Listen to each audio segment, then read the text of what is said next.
My sister refused to allow my 17-year-old daughter at her wedding because she was underage. I didn't protest. I simply replied that we wouldn't be coming. But when the holiday season arrived, I made one subtle change that caused my entire family to erupt in anger. I'm Claire, the eldest of three sisters. In my childhood, that position meant I was the one everyone counted on. The assistant, the childminder, the one who managed situations when our parents were exhausted or inattentive.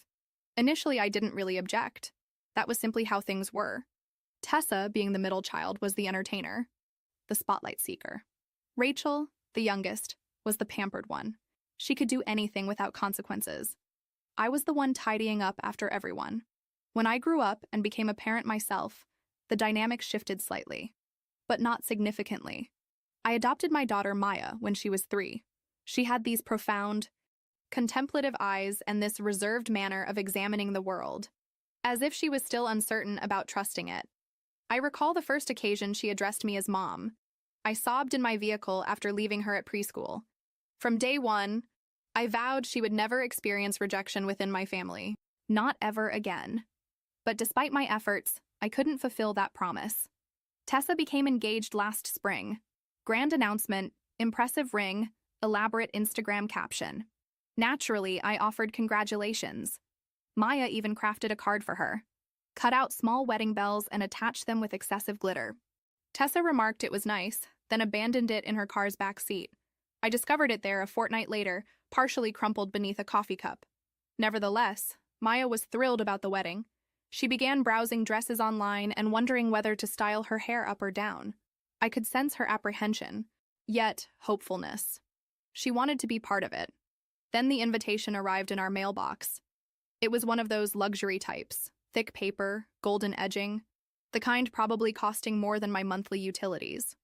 I unwrapped it at the kitchen counter while Maya completed homework at the table.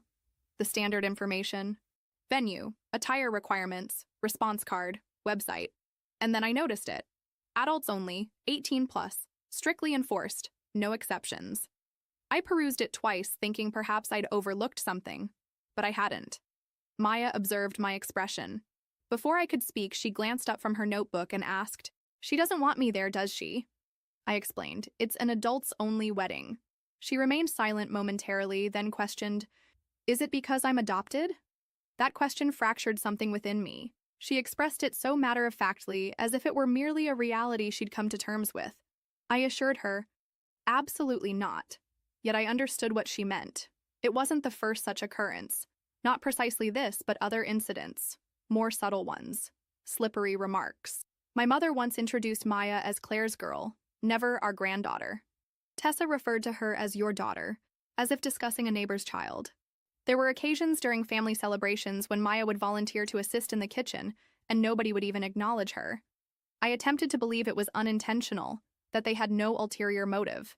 But this instance, this was unmistakable. I didn't argue. I didn't shout.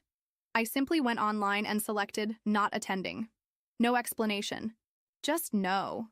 I presumed that would conclude it. The following day, Tessa messaged me, "Hey, just saw your RSVP. Is everything all right?" Followed by another message. "If this concerns the age restriction, I hope you understand we're being completely consistent with everyone. Nothing personal, correct?" Not personal. Except that Maya is her niece and she's 17, not 7. I didn't respond. Then Rachel contacted me. "Tessa mentioned you're not attending. Why? What's happening?" Then my mother phoned. She never calls just to chat, so I answered, already steeling myself. "Claire," she said, "I heard you're skipping the wedding." "Is this truly about the age limit?" I replied. "Maya isn't invited. I'm not going without her.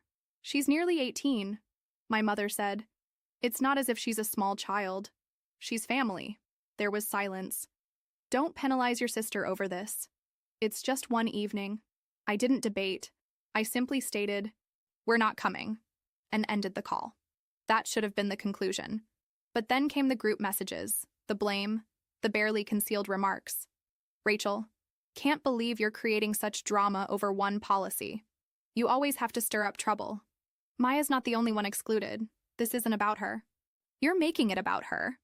My mother sent an extensive message regarding family harmony and forgiveness, about how we've all compromised, about how challenging it is being caught in between. I didn't answer. Maya erased the dress photos from her phone. She ceased mentioning the wedding. She didn't weep. But I think that's what pained me most. How unsurprised she appeared. She'd already discovered what I spent too long trying to ignore.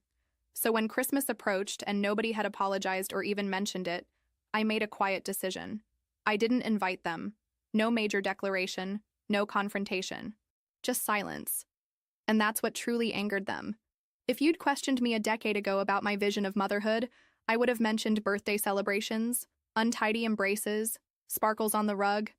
I wouldn't have mentioned trying to shield a child from people who profess to love you both. When Maya entered my life, she was 3 years old and heartbreakingly solemn. Large brown eyes, gentle curls, and a quiet gaze that made you feel she was committing everything you said to memory, just in case she needed to endure you. She didn't warm up swiftly. She didn't laugh on demand. She didn't run into my arms like a cinematic moment. But when she finally reached for my hand in the supermarket unprompted, I wept in the car park for 10 minutes. My husband Ethan remarked, "That was the moment she chose you," and I've been choosing her every day since. But my family never quite understood how to interact with her. Initially, I attributed it to awkwardness, adjustment. She didn't have my eyes. She didn't bear my surname yet.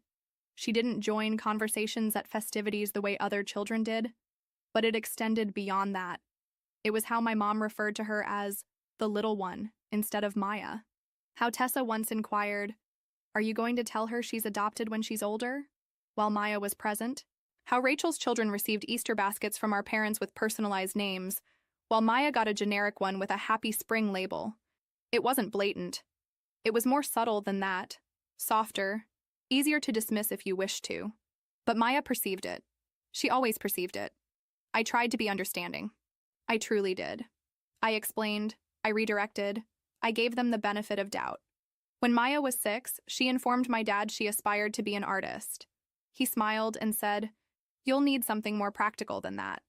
When she was 8, she drew a picture of our family, me, Ethan, and her, and presented it to my mom. My mom smiled, expressed gratitude, then set it aside and never mentioned it again. Maya inquired later why it wasn't displayed on the refrigerator like her cousin's drawings. I was at a loss for words. The first instance I truly lost patience was Rachel's engagement party. Maya was 12. Rachel had invited us. Sort of. We were included in a mass text with a time, date, and location. No "can't wait to see you," no personal message. But we attended nonetheless because I thought, this is how we change it. We continue showing up. Maya wore a light blue dress and those small silver flats she'd chosen herself. She was anxious, kept asking if she looked appropriate, if she could remain near me. At the gathering, Rachel greeted us with a tight smile and a hi, then turned to embrace the next person without asking Maya anything. No compliment, no, "Wow, you look so grown up." Just emptiness. We stayed for approximately 25 minutes. Maya remained by my side the entire time. On the journey home, she said, "I don't think she likes me." I said, "She doesn't know you." She said, "She's had 10 years. And I had no response for that. The thing is, I don't believe they ever fully accepted that Maya wasn't temporary. It's as if a part of them thought I'd eventually have a biological child, and this would become a sweet chapter. Something they could refer to as when Claire fostered that little girl. They never articulated it. They didn't need to. Last year, for Maya's 16th birthday, we rented space at the community center and decorated it with her artwork, her idea. She didn't desire some elaborate party with loud music. She wanted to exhibit her paintings, serve cupcakes, and invite those who had supported her. She created the invitations herself, mailed them to family, friends, and several teachers. Rachel didn't attend. Neither did Tessa. My parents arrived 30 minutes late and brought a card that said, "To a sweet girl," with a $20 bill inside. Maya thanked them. She's invariably polite. Afterward, she didn't comment much, just helped tidy up, returned her canvases to the car. But later that night, when we were home and the dishes were cleaned, I found one of her sketches. It depicted the 3 of us, me, Ethan, and her at the party. But our faces were blank. I believe that's when I ceased hoping they'd change. Not because of the card or the tardiness or the lack of effort, but because it no longer hurt Maya in the same way. She'd stopped being surprised. And that frightened me more than anything. So when the wedding invitation never arrived, not even a phone call or a conversation, just a silent exclusion, I knew what action to take. I didn't argue. I didn't plead or request an exception. I simply informed Maya we weren't attending. She didn't cry. She just nodded and said, "Okay." Later that evening, she asked, "Do you think they even noticed we weren't there?" I affirmed because I needed her to believe she mattered, even if they didn't. We spent the weekend of the wedding at home. Ethan prepared French toast. Maya painted in the sunroom. I read a book from cover to cover. It wasn't vengeance. It wasn't a protest. It was tranquility. And honestly, it felt strange initially, quiet in a manner that made you realize how much noise you'd been living with for years. I didn't miss the ceremony. I didn't wonder about the floral arrangements or whether the cake was delicious. I thought about Maya. I thought about how she used to seek their approval in every comment, every holiday, every family dinner, and how gradually they taught her not to expect it. And I thought about the next holiday, how for years I'd hosted Christmas out of obligation, inviting them, feeding them, pretending their half-hearted smiles were sufficient. This time I wouldn't. This time I'd do something different. Ethan asked me in early December, "Should I order the usual folding chairs?" I shook my head. No extra seats this year. He didn't press. Maya didn't inquire. And when the group chat began buzzing with, "Who's bringing dessert to Claire's this year?" and "Should we come the night before like always?" I said nothing. I just observed the messages accumulate unread. I didn't announce that I wasn't hosting Christmas. I didn't deliver a speech or post a bold status or tell everyone to go find somewhere else to eat their ham in passive aggression. I just didn't say anything. And that silence, apparently, was the loudest thing I'd ever done. The group chat started buzzing around December 15th. Rachel: "Claire, are we still doing Christmas Eve dinner at your place? Let me know what I should bring." Tessa: "Of course, I'll be late again. Let me know if Maya wants anything specific this year. If she's even going to be there this time." That one nearly provoked me. If she's even going to be there this time. As if Maya was the issue. As if her absence from their wedding was a personal failure of hers, not the result of being uninvited. I didn't reply. For the first time in years, I didn't clean the house thoroughly. I didn't pre-order a roast. I didn't extract the extra folding chairs. I didn't drag the big table extension out of the garage. And when no one received an answer, they started calling. First my mom. I ignored it. Then Rachel, then Tessa, then my dad.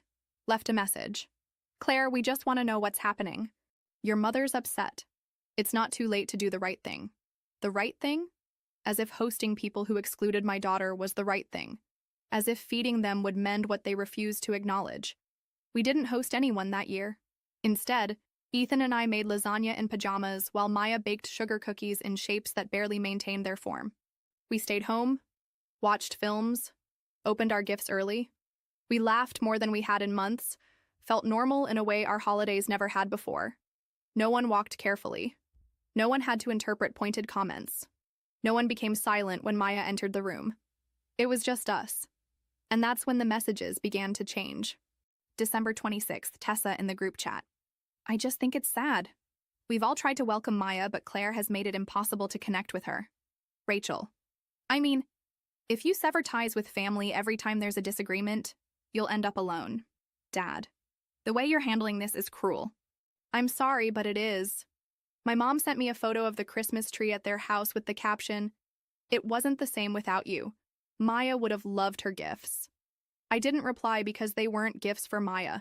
They were guilt-wrapped invitations to return and pretend everything was fine. And I'd done that for too long. A few days later, we received a card in the mail. No return address, but I recognized the handwriting inside. My mother had written, "I wish you'd consider the example you're setting. Maya will observe how easily you shut people out." That line resonated with me because I realized that's exactly what I want her to see. Not that love is disposable, but that love, authentic love, doesn't require you to diminish yourself. It doesn't ask you to sit quietly while those around you pretend your pain is too uncomfortable to acknowledge. Maya didn't inquire about the messages, but I know she noticed the tension. She's never been one to ask directly. She just watches, absorbs, as if she's still trying to determine which parts of the world are safe. One evening, she was curled up on the couch with a blanket over her legs, sketching something. She paused, then said, "If I wasn't adopted, do you think they'd like me more?" The question impacted me more than any of the texts. I sat beside her. "Sweetheart," I said, "they'd probably pretend better, but the way they treat people who aren't like them, that was never about you." She looked at me with those same serious eyes from the day I met her and said, "I don't think I want them to like me anymore." And that was the moment I stopped waiting for an apology. A few days later, my father called again. I let it ring. Then he texted, "Your mother's not sleeping. She feels like she's lost you. We know we erred, but that doesn't justify excluding everyone. That's not who you are." I stared at that line for an extended period. That's not who you are. I used to ponder that. Used to question whether I was being too detached, too sensitive, too severe. But no, this is who I am. Someone who finally understands what she will and won't tolerate. Someone who knows that maintaining peace at the expense of your child's dignity isn't noble. It's cowardice disguised as tradition. The final provocation came from Tessa. She sent a voice memo. One of those rambling ones where people attempt to sound composed, but every sentence contains a concealed knife. "I just think it's sad, Claire. You always emphasized how much you love Maya, but now it seems like you're using her as a shield. Like anytime someone doesn't treat her like royalty, you exclude them. That's not healthy. That's not parenting. That's obsession." I didn't listen to the remainder. I deleted the message and blocked her number. Because if loving Maya intensely, completely, is viewed as obsession in their world, then yes, I'm obsessed. I'm wildly, unapologetically obsessed with protecting the person who needed me the most. And nothing they say will make me regret that. New Year's came and went quietly. Maya fell asleep before midnight with a half-consumed cookie on the couch. Ethan and I toasted with tea instead of champagne and watched fireworks without sound. He looked at me and said, "Do you miss them?" I considered it. "No," I said. "I miss the concept of them. But that version never truly existed." He nodded, didn't add anything more, just reached for my hand.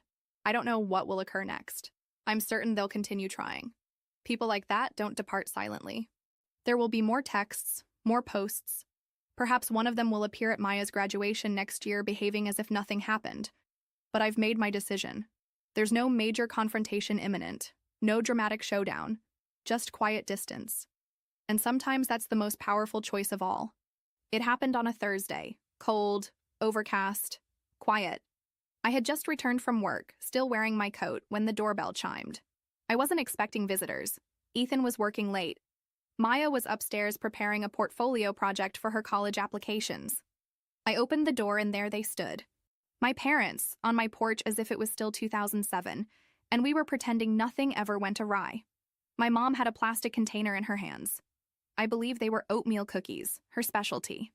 Soft in the center, slightly overcooked around the edges, the kind she used to bake when I was young. "Claire," she said with a breathy little smile, "we thought we'd visit."